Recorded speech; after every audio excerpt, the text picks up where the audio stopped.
رسول اللہ وسلم علیک یا حبیب اللہ۔ ہمارے اس یوٹیوب چینل کو سبسکرائب کریں اور گھنٹی کے بٹن پر۔ میرے نہایت واجب الاحترام بزرگ دوستو، عزیز بچوں، السلام علیکم ورحمۃ اللہ وبرکاتہ۔ حضرات گرامی، میں نے آپ حضرات کے سامنے قرآن مجید و فرقان حمید کے ایک بہت ہی مشہور و معروف آیت کریمہ کی تلاوت کا شرف حاصل کیا ہے۔ اللہ تبارک و تعالیٰ کی بارگاہ میں دعا کریں کہ اللہ تبارک و تعالیٰ ہمیشہ حق اور سچ کہنے کی توفیق عطا فرمائے، اور ہم سب کو حق سچ سن کر اس پر عمل کرنے کی اللہ تعالیٰ توفیق عطا فرمائے۔ ارشاد باری تعالیٰ ہے، قُلْ إِنَّ صَلَاتِي وَنُسُكِي وَمَحْيَايَ وَمَمَاتِي لِلَّهِ رَبِّ الْعَالَمِينَ۔ اے محبوب صلی اللہ علیہ وسلم، آپ فرما دیجئے کہ میری نماز، میری قربانیاں اور میرا جینا اور مرنا سب اللہ تبارک و تعالیٰ کے لیے ہے، جو سارے جہانوں کا پالنے والا ہے۔ حضرات گرامی، جس طرح سن عیسوی کا آخری مہینہ دسمبر ہے جو آج کی ہے، اور جب دسمبر کا مہینہ ختم ہوتا ہے تو پھر جنوری سے نئے سال کا آغاز ہوتا ہے، بالکل اسی طرح ہمارا اسلامی مہینہ سن ہجری کا آخری مہینہ ذی الحجہ ہے۔ جب ذی الحجہ کا مہینہ ختم ہوتا ہے تو نیا سال محرم الحرام کا شروع ہوتا ہے۔ اور میں افسوس کے ساتھ یہ بات عرض کرتا ہوں کہ ہمارے بہت سے ایسے بھائی ہیں کہ بلکہ سارے لوگ ایسے ہی ہیں کہ جن کو انگریزی مہینوں کے نام تو یاد ہوتے ہیں لیکن اسلامی مہینوں کے نام یاد نہیں۔ انگریزی سال کب شروع ہوگا اس کا پتہ ہے، اسلامی سال کا پتہ نہیں، جبکہ ہم مسلمان ہیں اور ہمارے اسلامی تہوار جو ہے وہ سب کا تعلق سن ہجری سے ہے۔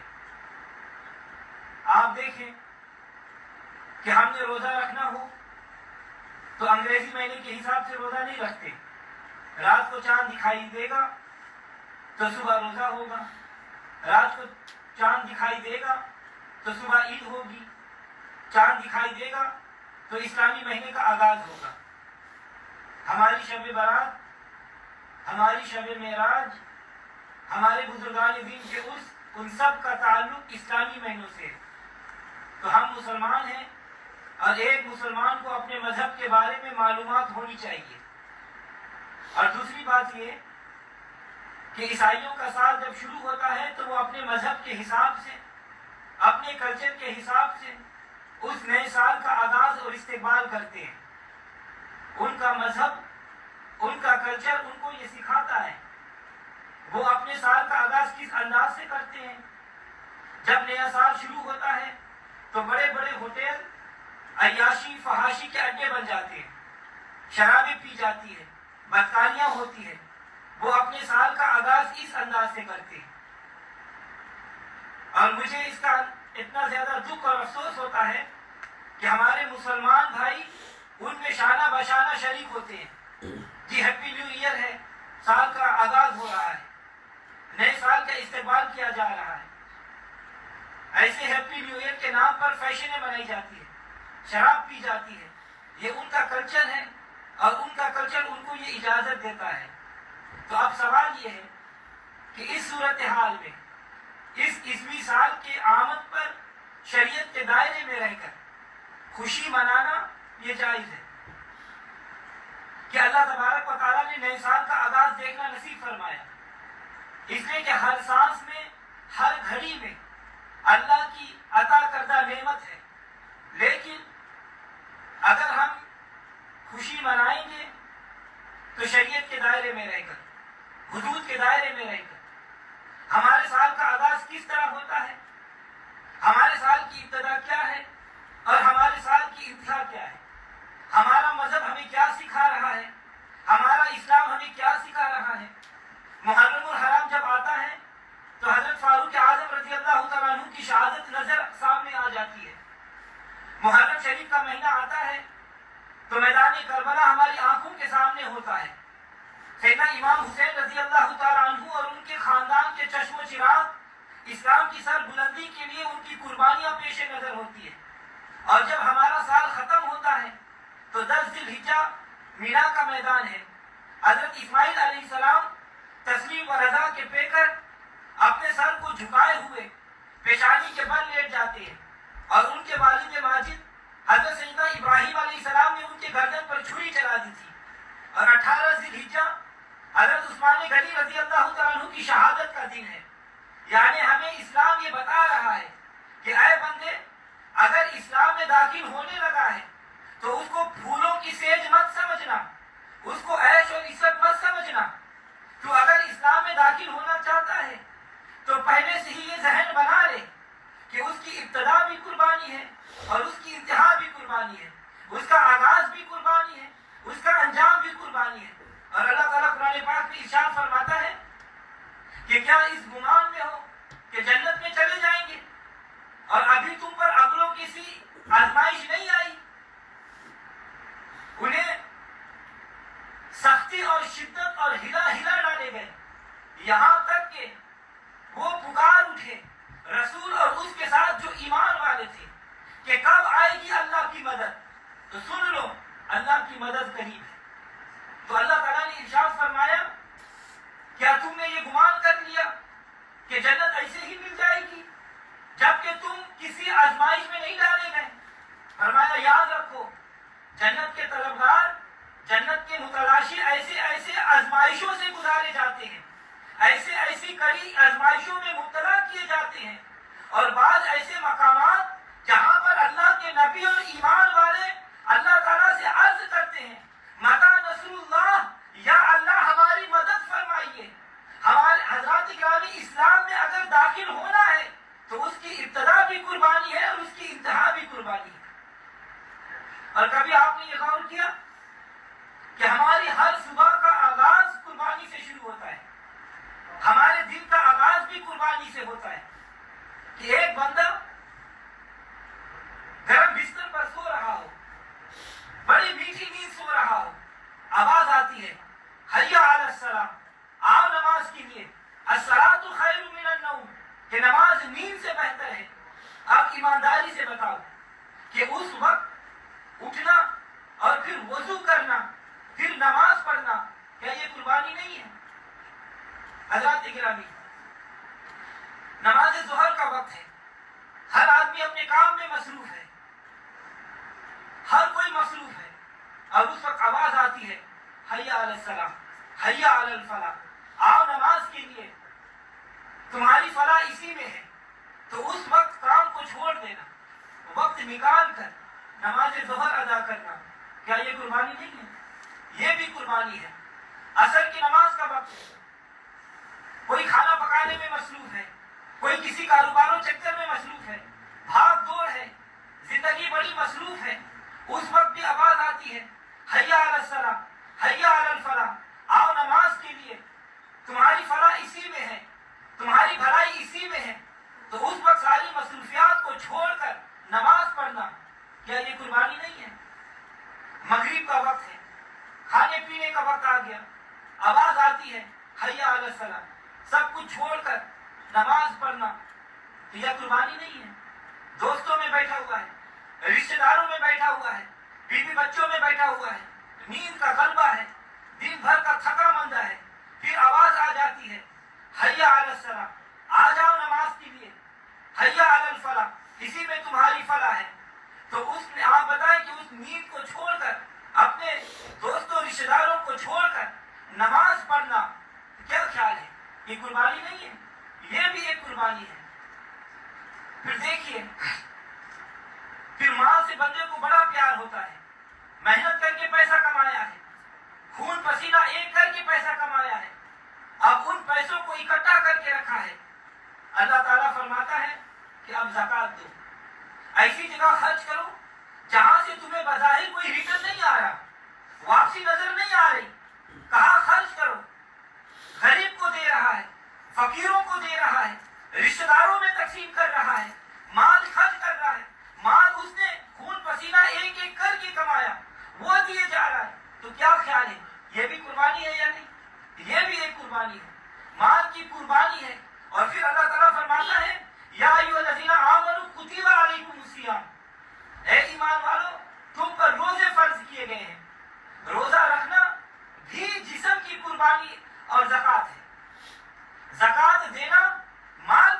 قربانی ہے اور روزہ رکھنا یہ جسم کی قربانی ہے. اور پھر فرمایا کہ تیرے پاس پیسے آ گئے ہیں تو حج بھی ادا کرو. حج کرنا کتنی بڑی قربانی ہے, کتنی بڑی مشقت کا کام ہے. یہ وہی بندہ بتا سکتا ہے جو حج کر کے آیا ہے, کہ وہ بندہ جو گھر سے نکل کر مسجد میں پیدل نہیں آ سکتا, مشکل سمجھتا ہے, جب بھی آ رہا ہے تو گاڑی میں آ رہا ہے, گھر میں تو ساتھ ہی واش روم ہوتا ہے, اور پھر وہاں واش روم کے لیے بھی دور جانا پڑتا ہے, اور اتنی لمبی لمبی لائنیں لگی ہوتی ہیں, رش ہوتا ہے, کتنی دیر لائن میں انتظار کرنا پڑتا ہے, اور پھر وہ کنکری مارنے کا مرحلہ جب آتا ہے, کتنا مشکل ترین مرحلہ ہے. مینا میں پھر مزدلفہ میں جا رہا ہے, اور پھر مزدلفہ ناوا کوئی مکان ہے, صرف خالی میدان ہے, ساری رات یہیں پر گزارنی ہے. یہ سب قربانیاں ہیں. حضور صلی اللہ علیہ وسلم مبارک نے ارشاد فرمایا, مسلم شریف کی حدیث ہے, الدنیا سجن المؤمن و جنت الکافر, کہ مومن کے لیے دنیا قید خانہ ہے اور کافر کے لیے جنت ہے. آپ اچھی طرح سے سمجھتے ہیں کہ ایک قیدی کے لیے پابندیاں ہوتی ہے کہ یہاں تمہیں جانا ہے, یہاں نہیں جانا, اپنی مرضی ختم ہے. اب ہم تمہیں جو کھلائیں گے وہ کھانا پڑے گا, جہاں کہیں گے وہاں جانا پڑے گا. تو قیدی بندہ کے لیے اگر قیدی بندہ یہ کہے, جیل میں کوئی یہ کہے کہ جی مجھے وائٹ راک لے کر چلو, مجھے اسٹینلی پارک لے کر چلو, مجھے کراس ماؤنٹین لے کر چلو, نہیں جا سکتا, اس لیے کہ ایریا مخصوص کر دیا گیا ہے, وہ باؤنڈیڈ ایریا ہے, اس سے باہر نہیں نکل سکتا. اس کے لیے کھانا بھی مخصوص ہے, اس کے لیے رہائش کی جگہ بھی مخصوص ہے. مومن کی زندگی ایک قید خانہ ہے, اور اس سے مراد یہ ہے کہ اس نے یہاں جانا ہے, یہاں نہیں جانا, نائٹ کلب نہیں جانا, مووی تھیٹر نہیں جانا, شراب کھانے میں نہیں جائے گا, عیاشی کے اڈوں پر نہیں جائے گا. مومن کے لیے پابندیاں ہیں, سود نہیں کھانا, اس نے رشوت نہیں لینی, حرام مال نہیں کھائے گا, حلال کمائے گا. مومن کے لیے پابندیاں ہیں, مومن کے لیے یہ دنیا قید خانہ ہے, اس کے لیے حدود اور قیود ہیں. اللہ تبارک و تعالیٰ ارشاد فرماتا ہے, تلک حدود اللہ, یہ اللہ تعالیٰ کی حدیں ہیں, جو حدیں کو توڑے گا وہ ظالموں میں سے ہے. اللہ تبارک و تعالیٰ نے حدیں مقرر کر دی ہیں, یہ کھانا ہے, یہ نہیں کھانا, یہاں جانا ہے, یہاں نہیں جانا, یہ کام کرنا ہے, یہ نہیں کرنا. اس طرح مومن جو دنیا میں آیا ہے, اسلام کے اندر داخل ہوا ہے, تو اس کی اپنی مرضی نہیں چلے گی, بلکہ نبی صلی اللہ علیہ وسلم کی شریعت کے مطابق عمل کرے گا. حضرات گرامی, دیکھیے جب خوشی کا موقع آتا ہے جس میں عموماً بندہ آزاد ہو جاتا ہے, اسلام نے اس موقع پر بھی قربانی ہی کا درس دیا ہے. عید الفطر کو دیکھ لیں, عید الاضحیٰ کی مثالیں لے لیں. عید الفطر جو کہ رمضان مبارک کے روزے رکھنے کے بعد نصیب ہوتی ہے, حکم ہے کہ عید کی نماز ادا کرنے سے پہلے صدقہ فطر ادا کرو, تاکہ تیری خوشیوں میں غریب اور مسکین بھی شریک ہو سکے. اگر صدقہ فطر ادا نہیں کرے گا, اور جس پر صدقہ فطر واجب ہے, تو تیرے روزے اور دیگر عبادات زمین اور آسمان کے درمیان روک دی جائے گی. اور عید الاضحیٰ کے موقع پر قربانی کی جاتی ہے, تو ظاہر ہے کہ جتنے کا جانور خریدا جاتا ہے اس میں سے اتنی مالیت کا گوشت حاصل نہیں ہوتا. قربانی پیش کر کے بندہ عملی طور پر یہ ثابت کرتا ہے کہ اگر مجھے گوشت کی ضرورت ہوتی تو میں گوشت ہی خرید لیتا, اتنا مہنگا جانور نہیں خریدتا. تو قربانی یہ ظاہر کر رہی ہے کہ اللہ تعالیٰ کے حکم پر قیمتی جانور پر چھری چلائی جا رہی ہے, اور پھر گوشت کے 3 حصے کیے جاتے ہیں, ایک حصہ اپنے لیے, ایک اپنے عزیز و اقارب کے لیے, اور ایک غریب اور مسکین کے لیے. یعنی گوشت کی تقسیم کرنا یہ بھی ایک قربانی ہے. قرآن پاک میں اللہ تبارک و تعالیٰ ارشاد فرماتا ہے, ارأیت من اتخذ الہ ہوا, کیا تم نے اسے دیکھا کہ جس نے اپنے جی کی خواہش کو اپنا خدا بنا لیا. اللہ تعالیٰ کا حکم ہے کہ نماز پڑھو, نفس کہتا ہے کہ سو جا. اللہ تعالیٰ کا حکم ہے کہ زکوٰۃ دو, نفس کہتا ہے کہ نہیں زکوٰۃ نہیں دینی. تو حضرات گرامی, اب ذہن میں ایک سوال آ سکتا ہے کہ بھائی ہم کیوں قربانی دیں, ہم اپنی زندگیوں کو کیوں پابندیوں میں ڈالیں. کیونکہ انسان کی یہ فطرت ہے کہ آزادی چاہتا ہے, اور اس کے اوپر کوئی چیز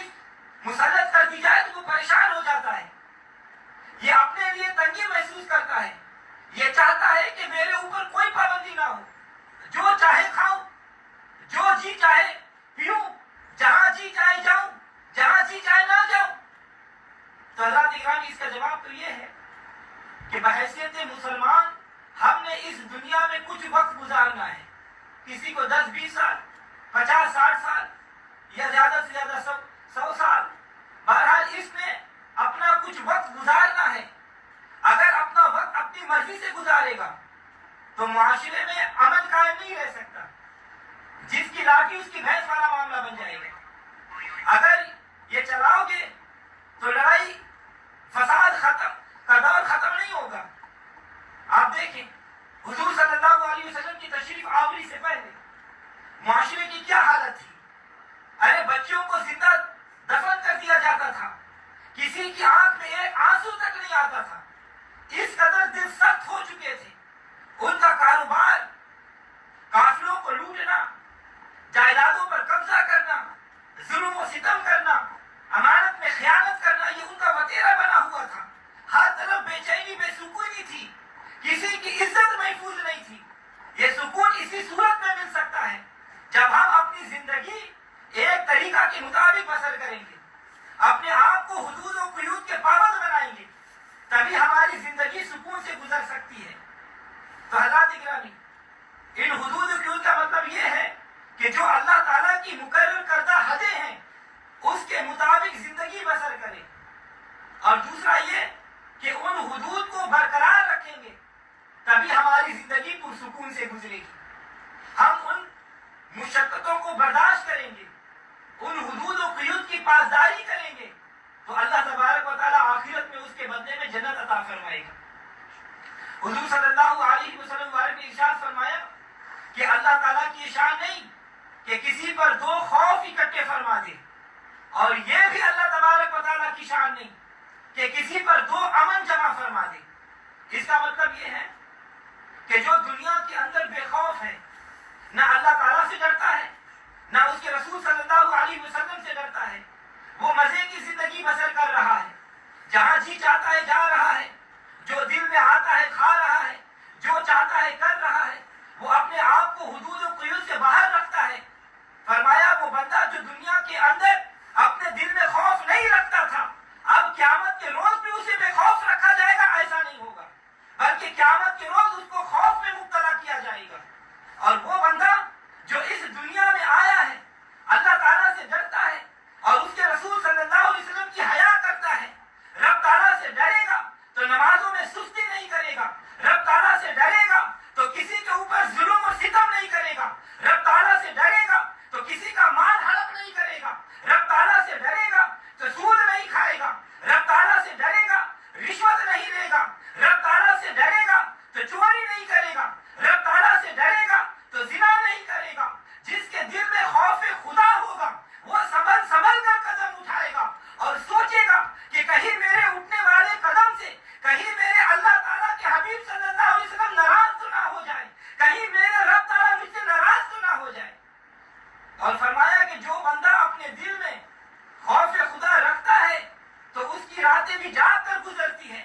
جب لوگ رات کو میٹھی نیند سوتے ہیں تو یہ کبھی سجدے کی حالت میں ہوتا ہے، کبھی رکوع کی حالت میں ہوتا ہے، یہ اپنے شب و روز اللہ تبارک و تعالیٰ کو راضی کرنے کے لیے گزارتا ہے، موج و میلہ نہیں کرتا، عیش و عشرت میں اپنی زندگی کو برباد نہیں کرتا، بلکہ ہر وقت خوف زدہ رہتا ہے اور سنبھل کر قدم رکھتا ہے۔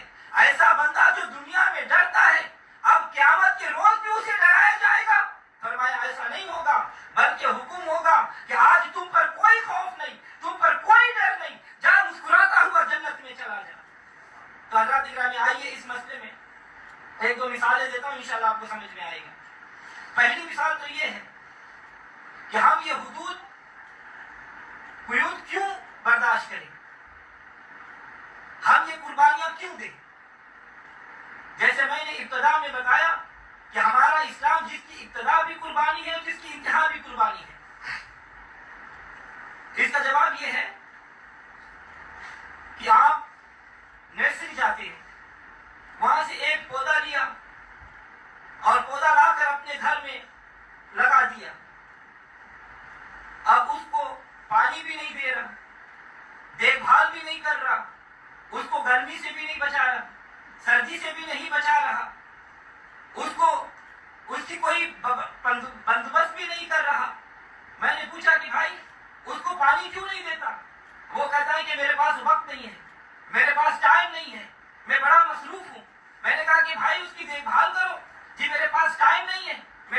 مصروف ہوں. اب ایمانداری سے آپ بتاؤ کہ کل کو وہ چاہے گا کہ پودا مجھے پھل بھی دے, جب گرمی آئے تو مجھے سایہ بھی دے. کیا ایسا ممکن ہے؟ ظاہر ہے کہ پھل بھی نہیں ملے گا, سایہ بھی نہیں ملے گا. اگر تو چاہتا ہے کہ یہ تجھے پھل بھی دے اور سایہ بھی دے تو پھر تجھے قربانی دینی پڑے گی. تیرے پاس وقت ہے یا نہیں, اس کے لیے تجھے وقت نکالنا پڑے گا. اس کو صبح پانی دو, اس کو شام کو پانی دو, اس کی دیکھ بھال کرو اور اس کے لیے کھاد کا بندوبست کرو. اور پھر اگر وہ آندھی آئے تو اس کو آندھی سے بھی بچاؤ, طوفان آئے, بارش آئے تو اس سے اس کو بچاؤ. اسے تجھے بندوبست کرنا پڑے گا. جب تو حفاظت کرے گا, اس کو پانی دے گا, اس کی دیکھ بھال کرے گا, قربانی دے گا, بوقت ضرورت یہ جو چھانے کے لیے پھل بھی دے گا اور سایہ بھی دے گا. بالکل اسی طرح سمجھو کہ لا الہ الا اللہ محمد رسول اللہ صلی اللہ علیہ وسلم ایک پودا ہے, اور دنیا کے پودے کو صبح و شام پانی دو, کام چل جاتا ہے. لیکن یہ ایسا پودا ہے کہ جس کو روزانہ 5 نمازوں کا پانی دینا پڑتا ہے, اس کو رمضان مبارک کے روزوں کا پانی دینا پڑتا ہے, اور جب اس کے شاخیں بڑھ جائیں تو زکوٰۃ کی پانی دینی پڑتی ہے, اور پھر جب رب تعالیٰ مزید دولت دے تو اس کو حج کا پانی بھی دینا پڑتا ہے, اور پھر اس کو سود سے, پیسوں سے بچانا پڑتا ہے, رشوت سے بچانا پڑتا ہے, بے حیائی سے بچانا پڑتا ہے. اور جب آپ اس کو بچائیں گے, اس کے لیے قربانیاں دو گے, کہیں فجر میں, کبھی ظہر میں, کبھی عصر میں, کبھی مغرب میں, کبھی عشاء میں پانی دے رہا ہے, اور پھر رمضان کے روزوں کا پانی دے رہا ہے, اور پھر ساتھ ساتھ نفلی روزوں کا بھی پانی دے رہا ہے. تو جب یہ پانی دے گا, اس کی حفاظت کرے گا, رات کو اٹھ اٹھ کر تہجد کا پانی دے گا, کبھی خوف خدا کے آنسو بہا کر آنسو بہائے گا, اور جب اسلام کو ضرورت پڑتی ہے اپنے خون کا بھی پانی دے رہا ہے. جب یہ پودا جس کے لیے قربانی دو گے تو قیامت کے دن جب سورج سوا نیزے پر ہوگا, جب زمین تانبے کی مانند ہوگی, تو پودا ہوگا, یہ تجھے سایہ بھی مہیا کرے گا اور کھانے کے لیے پھل بھی مہیا کرے گا. حضرات اکرام, ایک اور مثال دیتا ہوں. جو بندہ کہتا ہے کہ جی میں کیوں نمازیں پڑھوں, میں کیوں روزے رکھوں, میں کیوں مشقتیں برداشت کروں, معاذ اللہ. کچھ ایسے بھی ہیں جو کہتے ہیں کہ جی روزے وہ رکھیں کہ جن کے پاس کھانے کو کچھ نہ ہو. تو یاد رکھنا, جو بندہ نیک اعمال نہیں کرتا, نمازیں نہیں پڑھتا, وہ فاسق ہے, سخت گنہگار ہے, وہ بڑے عذاب کا مستحق ہوگا. اور جو نماز کا مذاق اڑاتا ہے, ارکان اسلام میں سے یا شرعی احکام میں سے کسی کا بھی مذاق اڑاتا ہے, تو وہ کافر ہو جاتا ہے اور حقارت کی نظر سے دیکھتا ہے. معاذ اللہ, جو کہتا ہے کہ زکوٰۃ دینا تو یہ ٹیکس ہے, وہ بندہ کافر ہو جاتا ہے. آئیے اس سلسلے میں ایک مثال عرض کرتا ہوں کہ ایک بندہ جو کہتا ہے کہ میں نماز کیوں پڑھوں, میں روزہ کیوں رکھوں, میں مشقتیں کیوں برداشت کروں. مولانا روم رحمۃ اللہ علیہ آپ مبارک مثنوی شریف میں ایک ہدایت فرماتے ہیں کہ ایک دریا جس کے اندر ایک کشتی لکڑی کی بنی ہوئی ہے, اس میں بندے سوار ہیں, کشتی سلامتی سے جا رہی ہے, جو کشتی کے اندر بندے سوار ہیں وہ بھی سلامتی کے ساتھ جا رہی ہے, کشتی خود بھی سلامتی سے جا رہی ہے, اور دوسروں کو بھی سلامتی کا باعث بنی ہوئی ہے. اب اس دریا میں ایک لکڑی کا تنا وہ بھی بہتا ہوا جا رہا تھا, اور اس کی کیفیت ایسی ہوتی ہے کہ کبھی ڈوب جاتا ہے, کبھی تھوڑا سا باہر آتا ہے. وہ تنا کشتی سے بزبان حال پوچھنے لگا کہ اے بہن کشتی, مجھے ایک بات بتا کہ تو بھی لکڑی, میں بھی لکڑی, تو بھی جنگل کی پیداوار, میں بھی جنگل کی پیداوار, مجھ میں اپنا آپ بھی نہیں سنبھالا جا رہا, کبھی ڈوب جاتا ہوں, کبھی تھوڑا سا باہر آ جاتا ہوں, تو خود بھی سلامتی سے جا رہی ہے اور دوسروں کے لیے بھی سلامتی کا باعث بنی ہوئی ہے.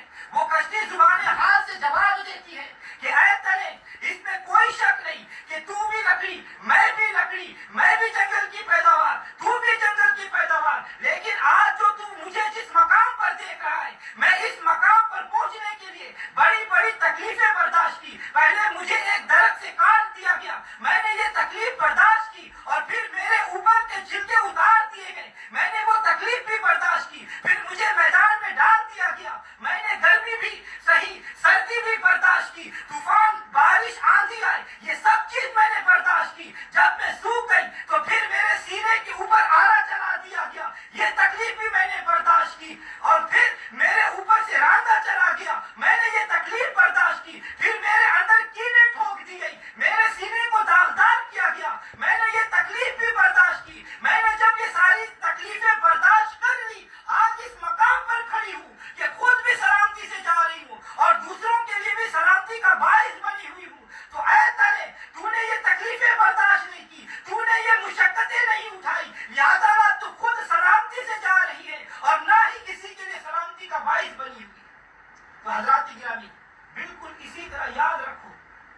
کہ جو بندہ دنیا میں آیا ہے اگر دین کی خاطر مشقتیں برداشت کرے گا، دین کی خاطر تکلیفیں برداشت کرے گا، دین کی خاطر اپنی نیند کو قربان کرے گا، دین کی خاطر راتوں کو اٹھ کر اپنے رب کو راضی کرے گا، دین کی خاطر نمازیں پڑھے گا، روزہ رکھے گا، زکوٰۃ دے گا، حج کرے گا، اپنے آپ کو برائیوں سے بچائے گا، اپنے آپ کو حدود کے اندر رکھے گا.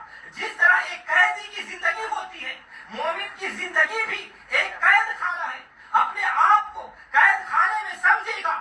جب یہ مشقتیں برداشت کرے گا، قیامت کے روز یہ خود بھی سلامتی سے جا رہا ہوگا اور جو اس کے دامن پکڑے گا وہ بھی سلامتی سے جا رہا ہوگا. اور جو جتنی بڑی مشقت اٹھائے گا قیامت کے روز اتنا بڑا مقام بھی پائے گا. اب دیکھیے، میں سمجھانے کے لیے ایک چھوٹی سی مثال عرض کرتا ہوں. اگر میں یہ اعلان کروں کہ بھائی آپ میں سے وہ بندہ ہاتھ کھڑا کرے جس نے اپنی زندگی میں 1 سال لگاتار عشاء کی وضو سے فجر کی نماز ادا کی ہو. 1 سال تو بڑی بات ہے. 1 مہینہ بھی اگر کسی نے عشاء کی وضو سے فجر کی نماز پڑھی ہو، وہ ہاتھ کھڑا کرے، تو چاہے وہ 60 سال کا زندگی ہو یا 70 سالہ کوئی ہو یا 100 سالہ بھی ہو، تو اس نے صرف 1 مہینہ ایسا گزارا ہو. 1 مہینہ تو بڑی دور کی بات ہے. 1 ہفتہ ہی کسی نے ایسا گزارا ہو کہ عشاء کی نماز پڑھی ہو اور اسی وضو سے فجر کی نماز ادا کی ہو، کوئی بھی ہاتھ کھڑا نہیں کرے گا. کیونکہ ہم 1 رات بھی ایسا بسر نہیں کر سکتے. جبکہ امام اعظم غوث اعظم آپ نے 40 سال عشاء کی نماز کے وضو سے فجر کی نماز ادا کی. یہ مشقتیں انہوں نے برداشت کی، یہ تکلیفیں انہوں نے برداشت کی. اللہ تبارک و تعالیٰ قیامت کے روز ان کو وہ مقام عطا کرے گا کہ یہ خود بھی سلامتی سے جا رہے ہوں گے اور جو ان کے دامن سے وابستہ ہوگا وہ بھی سلامتی کے ساتھ جا رہا ہوگا. تو حضرات گرامی، دین کی خاطر تھوڑی سی تکلیف برداشت کر لو، حج کی تکلیف برداشت کر لو، زکوٰۃ کی تکلیف برداشت کر لو، نماز پڑھنے کی تکلیف برداشت کر لو، خیرات دینے کی تکلیف برداشت کر لو، اپنے آپ کو گناہوں سے بچانے کی تکلیف برداشت کر لو. آج دنیا میں اگر تو تھوڑی سی تکلیف برداشت کرے گا تو اللہ تبارک و تعالیٰ تجھے دوزخ کی تکلیف سے نجات عطا فرما دے گا. حضرات گرامی، ہم مسلمان ہیں، اگر ہم اسلام میں داخل ہوئے ہیں تو یہ یاد رکھنا، ان کو پھولوں کی سیج مت سمجھنا. اسلام تو ہمیں یہ بتا رہا ہے کہ اسلام میں داخل ہونے والوں یہ یاد رکھنا کہ اسلام کی ابتدا بھی قربانی ہے اور اسلام کی انتہا بھی قربانی ہے. اسی لیے علامہ اقبال رحمۃ اللہ علیہ نے فرمایا کہ سادہ عجیب و سادہ رنگین ہے داستان حرم، عجیب و سادہ رنگین ہے داستان حرم، نہایت اس کی حسین ابتدا اسماعیل سے. تو حضرات گرامی، اپنا قربانیوں والا ذہن بنا لو. اگر دنیا میں قربانیاں دیں گے، مشقتیں برداشت کریں گے، تکلیفیں برداشت کریں گے، اللہ تبارک و تعالیٰ اس کے بدلے تجھے جنت عطا فرما دے گا. توجہ چاہوں گا، نمازیں پڑھ کر، روزہ رکھ کر، نیک اعمال کر کے، جنت پر عمل کر کے، سنت پر عمل کر کے اس کے بدلے ہمیں جنت مل جائے، نہ ختم ہونے والا سکون مل جائے. آپ کا کیا خیال ہے کہ یہ سودا مہنگا ہے یا سستا ہے؟ کیا خیال ہے؟ اگر سستا ہے تو پھر خریداری میں دیر نہیں کرنی چاہیے. اگر آپ دل سے سمجھتے ہو کہ یہ سودا سستا ہے تو پھر آپ سبھی خریدار بن جائیں اور عہد کریں کہ یا اللہ آج کے بعد ہماری کوئی نماز قضا نہیں ہوگی، رمضان شریف کے کوئی روزہ نہیں چھوڑیں گے، نبی صلی اللہ علیہ وسلم کی سنت پر عمل کرنے کی کوشش کریں گے. حضرات گرامی، توجہ چاہوں گا، اگر ہم نمازی بن جائیں، نیک بن جائیں، پرہیزگار بن جائیں، اور یہ ممکن کیسا ہوگا؟ جب ہم صحبت نیک لوگوں کی اختیار کریں گے، اس طرح ہمارے لیے نیک بننا آسان ہو جائے گا. تو حضرات گرامی، ہمارا یہاں اس مسجد میں ہر جمعے کو عشاء کے بعد ذکر کا پروگرام ہوتا ہے، نعت شریف بھی پڑھی جاتی ہے. آپ کوشش کریں اس پہ ضرور تشریف لائیں. حدیث مبارکہ میں ہے کہ جب بندہ گناہ کرتا ہے تو اس کے دل پر ایک سیاہ داغ لگ جاتا ہے. اگر توبہ کر لے تو داغ مٹا دیا جاتا ہے، ورنہ یہ داغ بڑھتا چلا جاتا ہے یہاں تک کہ پورے دل کو سیاہ کر دیتا ہے، بلیک کر دیتا ہے۔ جس طرح سفید چادر پر داغ لگ جائے تو وہ محسوس ہوتا ہے، اور اگر چادر سیاہ ہو جائے تو پھر داغ محسوس نہیں ہوتا۔ اسی طرح جب دل سیاہ ہو جاتا ہے تو برائی محسوس نہیں ہوتی۔ علماء اکرام فرماتے ہیں کہ خطرہ ہے کہ تمہیں ایمان اور کفر کی تمیز بھی ختم نہ ہو جائے اور اس کا خاتمہ کہیں خراب نہ ہو جائے۔ اس لیے ایمان کے ساتھ نیک عمل کی بھی نہایت ضرورت ہے۔ تو اس کے لیے بہتر طریقہ یہی ہے کہ آپ ذکر میں تشریف لائیں، ذکر کریں، اللہ کا ذکر کریں، آپ کا دل صاف ہو جائے گا۔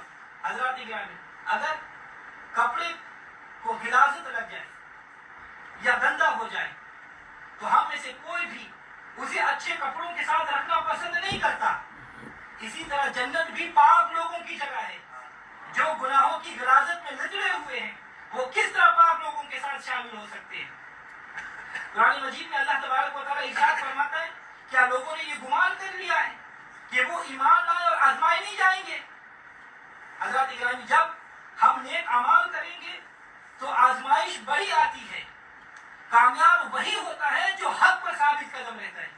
اللہ تعالیٰ قرآن پاک میں ارشاد فرماتا ہے، وہ لوگ جنہوں نے کہا کہ اللہ ہمارا رب ہے اور پھر اس پر ثابت قدم رہے، پھر ان پر ملائکہ اترتے ہیں اور ان کو دنیا میں ہی جنت کی خوشخبری سنا دیتے ہیں۔ دیکھیے حضرت بلال حبشی رضی اللہ تعالیٰ عنہ ایمان قبول کرتے ہیں تو ظلم و ستم کے پہاڑ توڑ دیے جاتے ہیں۔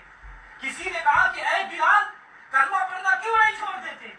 حضرت بلال رضی اللہ تعالیٰ عنہ نے جواب دیا کہ تم بازار پر ایک